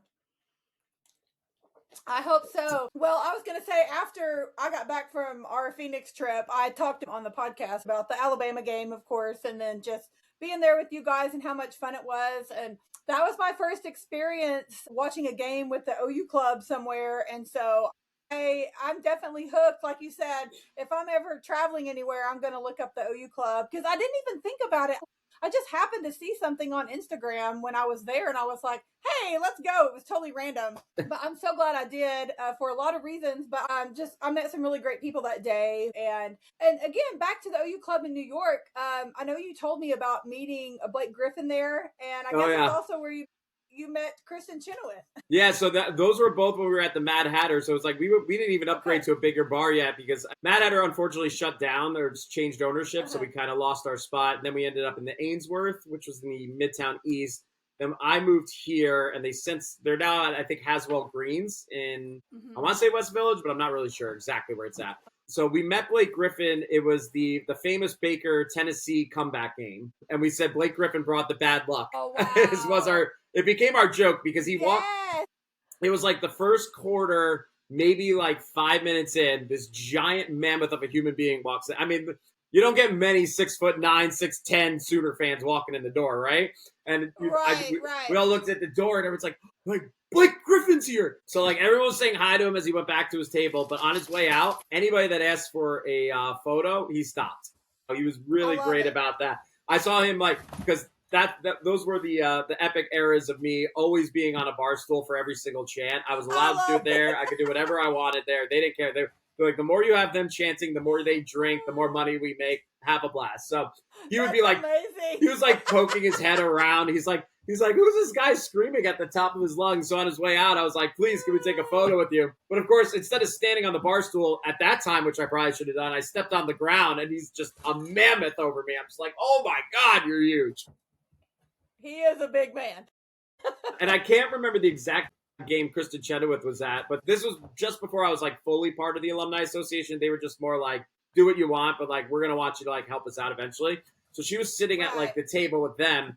And all of a sudden, like I've been doing the chant multiple downs because this is when we didn't stop scoring, right? And I just feel this like tap on the back of my shoulder. She's like, "Can I get a picture with you? You're hilarious." I'm like, "You want a picture of me?" I'm like, "Are you okay?" I'm like, "Because I know who you are. Like, you don't know who I am." She's like, "No, you're." She's like, "I have to send this to like my family and my friends. I've been texting them all day because she's from Oklahoma City, right?" And she was like, "I've been texting them all day about this crazy guy standing on a bar stool in the middle of New York screaming Boomer Sooner. I never thought I'd live to see the day." I was like, "Well, glad to make you happy on that one, right?" But we always did our joke with Blake Griffin. He left around, I think it was like the third quarter, and then all of a sudden the comeback came. I was like, maybe Blake was bad luck. I was like, I still love you, Blake. I mean, he was a hilarious guy, super nice. Like, I was like, get out, don't come back. Yeah, don't come back. I met you once. We're good. Yeah, we're good. So yeah, it's kind of cool. You get those little celebrity pop-ins here and there. For sure. Happen. Oh, that's so cool. I've been trying. Unfortunately, I'm like, I don't know what's going to happen with the state of the Cardinals, but I've been trying to get Kyler Murray to come in. So, Kyler, if you want to come to Arizona Sports Bar on a bye week, if you're still here, we'd love to have you. Please. Oh my gosh, yes, that would be so amazing. I tagged him on Twitter about the watch party when I was there because I'm like, well, it's not going to hurt to just tag him and be like, hey, come watch the OU game. Yeah. But yeah, maybe he'll show up sometime. You never know. Trust me, I hope they retain him. If not, then I never have to watch Cardinals games again, so that wouldn't be bad either. Yeah, I know, right? It could be a win-win, I guess. But yeah, I'm real curious to see what happens since they fired Jonathan Gannon. I don't know what direction they're going to go. There's a lot of rumors of him being traded. I think it's like Jets or Raiders are like the top two for like draft pick stock. I'm like, wow. I was like, I mean, for his mental health and physical health, I hope he doesn't go to the Jets because they just don't know what to do with quarterbacks, obviously. I know. But at the same time, I'm like, but I could get my Kyler Murray New York Jets jersey. Like, that would be fun. You totally could. I don't know what's going to happen. Could. I don't have much hope with the NFL. I just watch it now for fun. I can't root for anybody. They're never good. I know. I'm the same way. I don't really have a team that I root for other than, like I said, I always followed Tom Brady, which he was at the same team for 20 years. So that worked out good for me. And then Baker, I just follow our guys, watch the Chiefs because there's so many Sooner guys on there. The Broncos, I mean, I'm technically not a Broncos fan, but I can be. Nick Benito's balling out. Delary Turner Yell's on there. So it's fun to see our guys. I'll watch any team as long as there's a Sooner on there. Yep, 100% with you. And it's like, so I get in more arguments with the locals here, right? Because they're not Kyler Murray fans. They think it's all his fault that this team is terrible. I'm like, this team is terrible because they can't get an offensive coach. I think Cliff Kingsbury is probably the most overrated offensive mind currently in all aspects of football, right? Because what it is he is a genius at the first 8 weeks of any football season because he comes up with new things and they all work. And that's when his teams are scoring. But then he becomes so predictable in the way he calls his plays and he doesn't change anything. That's why you always see in the second half of any season he ever coaches, they figure it out. They're like, oh, I see exactly what he's doing. And now the offense is shit. So it's like, in my opinion, Kyler was probably getting pissed at him because we're getting too predictable. They know what we're doing. And that's why you saw him having all his antics on the sidelines. Yeah, because he's getting his ass kicked because they know what's coming their way. So then you get rid of him. And like, we've had this guy named Drew Petzing. I don't know. Not important enough to remember because the Arizona Cardinals offense has been horrible to watch since the Gannon era. So bad. Oh my God. And it's like, if I were him, I'd want to get the heck out of here, honestly. It's like, unless you're going to get an offensive mind in, I think Mike McDaniel's probably the biggest one right now everyone's going to try and grab. But it's like, no one's going to succeed like that. You can even see Baker throughout the years of dealing with his different offensive coordinators, right? Where I forgot, who was their OC last year? Where did he end up going? Because they're in the playoffs now. First-time head coach. On his big year with Tampa Bay last year. Who was his OC? Oh, my God, I'm blanking. Liam Cohen? It might have been Cohen. You might be right.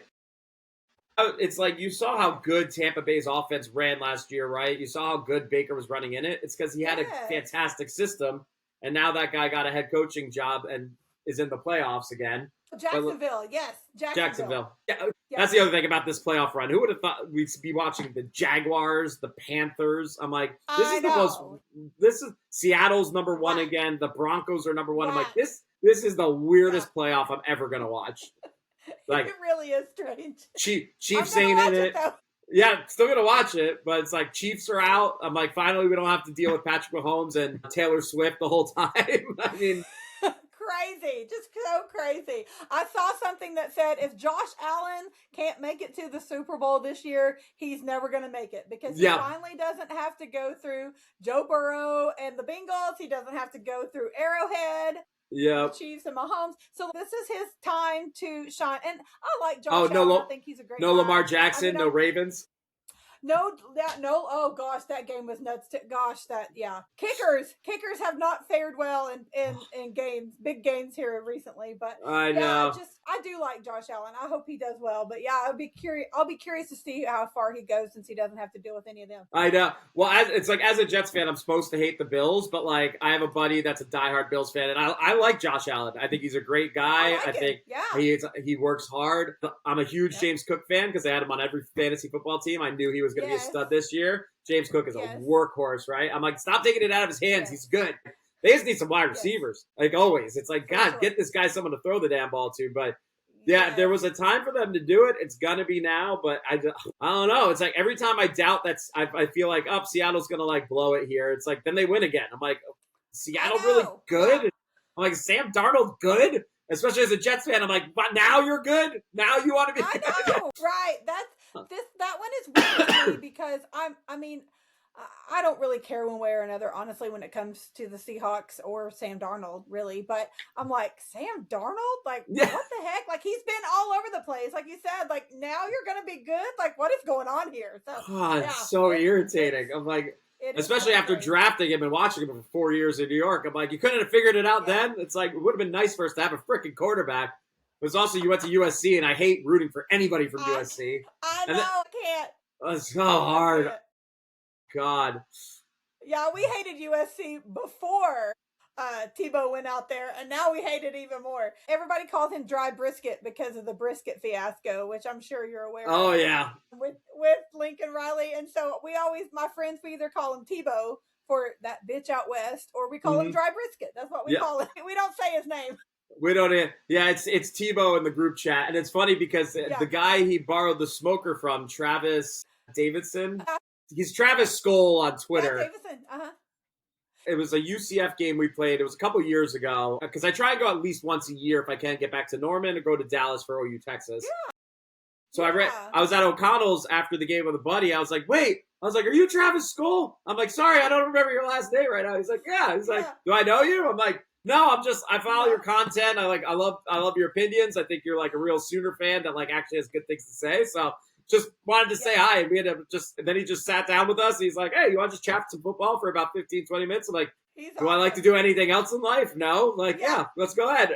It was like, we just had like the typical Oklahoma conversation, right? Like, what do you think we need to improve on next year? Who can we bring in? Who do you think we're going to lose to the NFL? It's like, and we just like struck up a combo on it.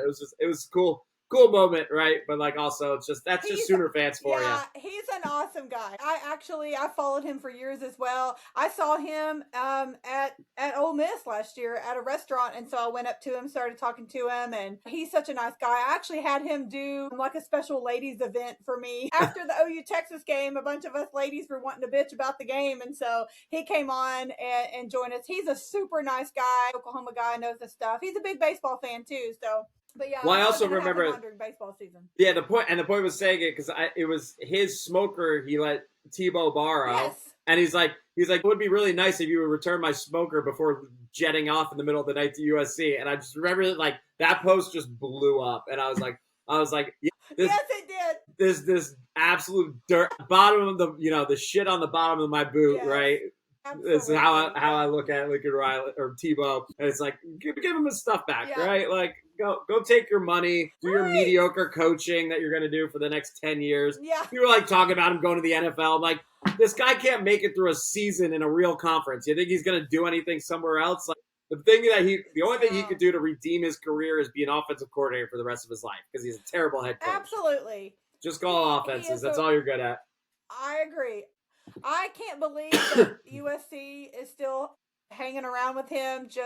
I know they compared his record to what Clay Helton's was when they let him go, and I just wonder how much longer he's going to be able to ride that gravy train. Well, you didn't hear? they're this close. They're really, really close. Yeah, they're real close. He did it again at the end of this year. He's like, Yes, I know the foundation is there. It's like, shut up. You suck. So full of it. He is so full of it. The jokes about that on Twitter never get old. Never get old. I love it so much. Unless you have a transfer quarterback coming in, you are screwed. Caleb Williams was the best you ever had start to finish, but it's like you can't coach up quarterbacks. You can't recruit outside of the stars. You don't know how to look at that. No. Oh, we didn't talk about that. Jim Nagy. I love Jim Nagy right now. This guy... This is why we are like a true NFL front office and why the future is bright for us. That guy knows what he's looking at. I used to be the star hunter, right? I'm guilty as charged. I'd be on 24/7 Sports, Rivals. Okay, so this guy is like 65% for OU right now. He's a 5-star. It don't matter because the 5-star kids are taking their bags one year and they're leaving the next year because they're not playing, right? And then they have no motivation to play. Well, they're all playing checkers. He's playing chess, as they like to say. And he's like picking up Taylor Wine, 3-star, no name, and now he's a freaking superstar, right? Finding the guys that like the team guys you actually want that want to play ball. This is. I'm like, I don't care anymore. I'm like, your website says we're ranked 15. Fine by me.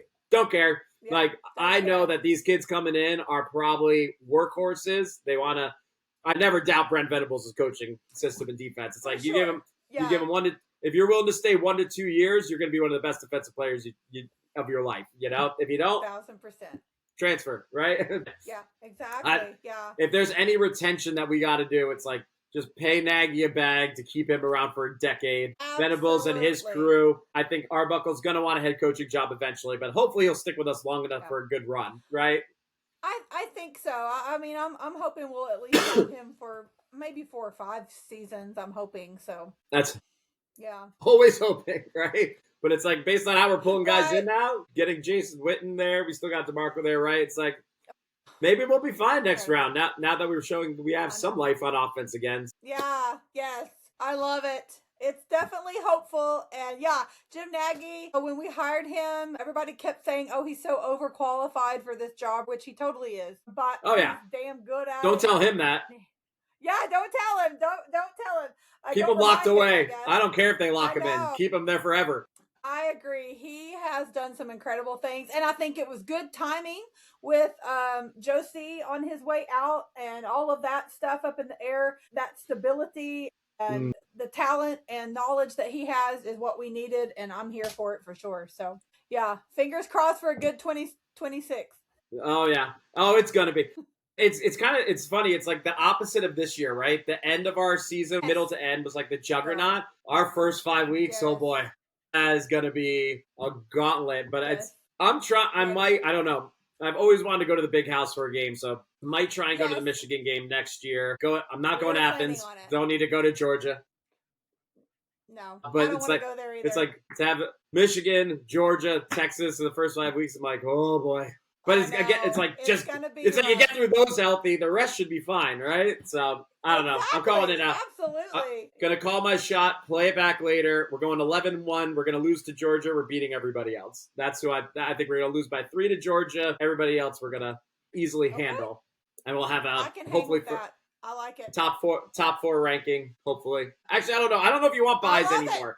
I think you'd rather be a 9 or a 10 seed because those are the guys that are making it to the final and winning it.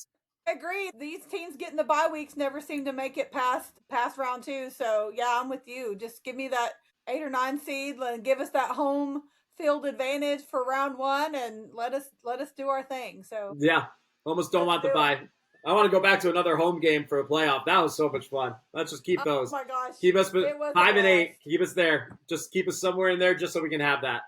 And redeem ourselves from this last one. Absolutely. Give us 5 or 6 and give us the JMU. We'll take the JMU next year. How about that? If they don't fix it. Yeah, right? Oh my god. Give us the cupcake. Exactly. Yes. We definitely, like you said, I just wanted to play somebody different. I wish we had played somebody different regardless of how it would have turned out. But maybe next year. I definitely look for another home game. There's always next year. For now, let's try and get both basketball teams in March Madness so we can have some fun. And let's OU softball girls, they're going to get back on the dynasty train. They had a little hiccup last year. They were young. This year, Get out of our way. Texas, you guys, so mad when they won. I was like, give it to anybody else, just not Texas. But literally anyone else. I hate, what is his name? Mike, oh God, their Mike coach. White. Oh God, what a scumbag. Stand him. Can't stand him. We had that Sophia Bordy. She's from like the New Jersey area, and she was at OU, and she transferred down to Texas. And I'm like, who the hell wants to go play for Mike White? Mike White, POS, like jerk of a guy who flips off people at the Big 12 championship. Can you imagine? Whatever, dude. Whatever. I mean, as a Jersey guy originally, if I had her number, I would be like, don't do it, girl. Don't go anywhere else. Go to Florida, go to Tennessee, go somewhere else. Her mom went to Texas, I believe, as a swimmer or a runner. But her mom... All their trophies are in swimming, Texas, right? So. It's like OSU with wrestling and equestrian. Yeah. Well, I cannot thank you enough for talking shit with me for an hour and a half. But oh my gosh, I have the best time. I tell everybody I know if they go to Phoenix, they have to come hang out with you guys. But Please do. we had the best time. We may have to revisit before the season or sometime during next season for sure. Yeah, I'm always available. If you want to talk OU football, softball, basketball, I don't care. I'm ready to talk.